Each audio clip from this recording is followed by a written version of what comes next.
Hello everybody, JT Bear coming at you from in my living room at the moment. Gonna work on this, not the best lighting, but you know, bear with me. Bad puns. Always with the bad puns. Anyway, was out the other day doing a little pawn shopping around. Was looking for a couple of cartoons, I'll be honest. Chicken Run and Surf's Up. Excellent cartoons. Never gonna grow up in that aspect. Didn't find them. What I did find was I found some of these Arrowheads. It was like reduced to $10, so I thought that was, you know, why not? Anything on sale, can at least learn about it. So I got super excited and went off and spoke to my buddy Dave there at Backcountry Sports about them, and he basically told me I should throw them away because they're not necessarily, in his opinion, what I'm looking for in a broadhead. But here, I'll show you what I've been using up to this point. More bad puns. Got this one here.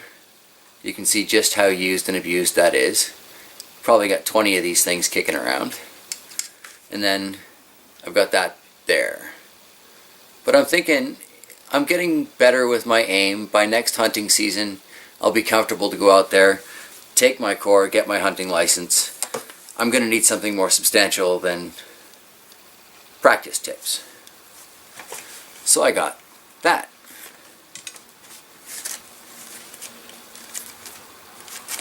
Apparently, probably going to break on me, but I'm still going to play with them anyway because that's what I do. Got some stuffies that have been donated by my son. So we'll probably test the cutting power of these a little bit later on some well duct taped stuffies. Probably up against a board. I'm not good with a moving target. If you don't know that, check out the bow fishing, or croc hunting I should say, with Johnny Outback. You can see just how bad I am with the whole floating, moving target thing at this point. Anyway, while I was at Backcountry Sports, we got to talking about shooting tree stumps at a distance and things of that nature. So I picked up these because I had quite a dickens of a time pulling some of those arrowheads out of those trees. It was pretty crazy, and I almost lost a couple of them. So this, in theory, should save me a lot of that distress, and should also make those stuffed animals a lot more fun. I can take way more abuse with a blunt head. So we got to actually talking about what I would want to use for hunting in the valley here, and this is what I ended up coming home with. So, Muzzy Phantom, leading blade performance, superior cut-on contact performance. I'm going to be honest, these are not the ones that my eye was immediately drawn to, but I like some pretty weird stuff, and apparently those have to be like glued on to wooden shafts, permanent attachment. Looks cool, but this is a better idea for me. So, going to be taking a look at these a little bit later on.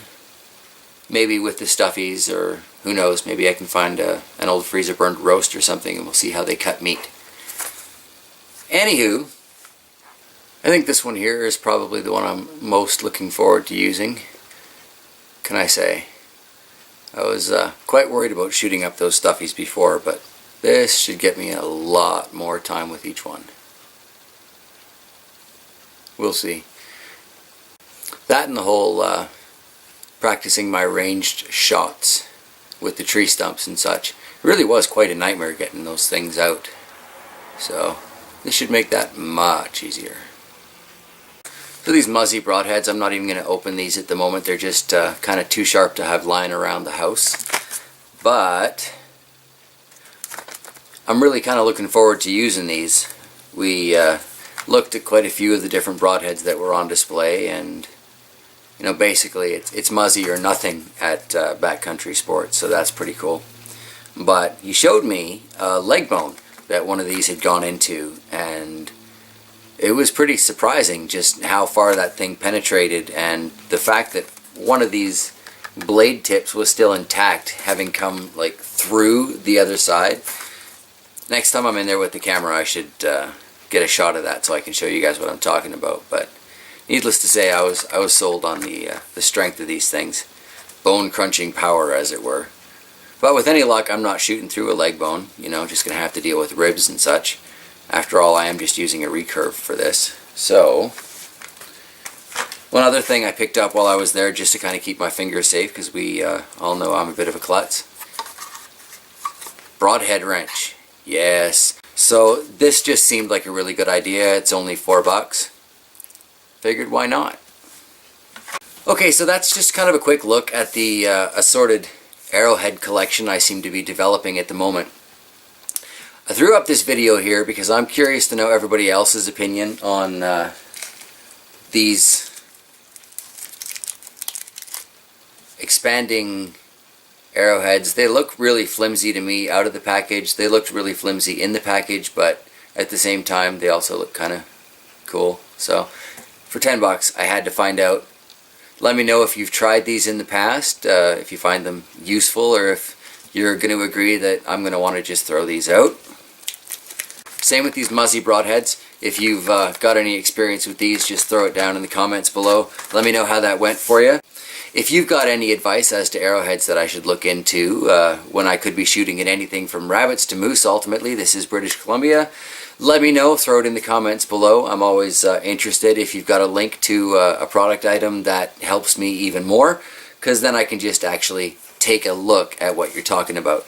So, just thought I'd give you a quick update. I haven't given up on the archery by any means, but I haven't exactly had a vehicle until just quite recently, when we've gotten that Nissan up and running, you know, a little more reliably, you know, insured is always a good thing. There you go. This is JT Bear, or JT's Barefoot Outdoor Adventures, saying thanks for watching and have yourselves a fantastic day. Now, go play outside.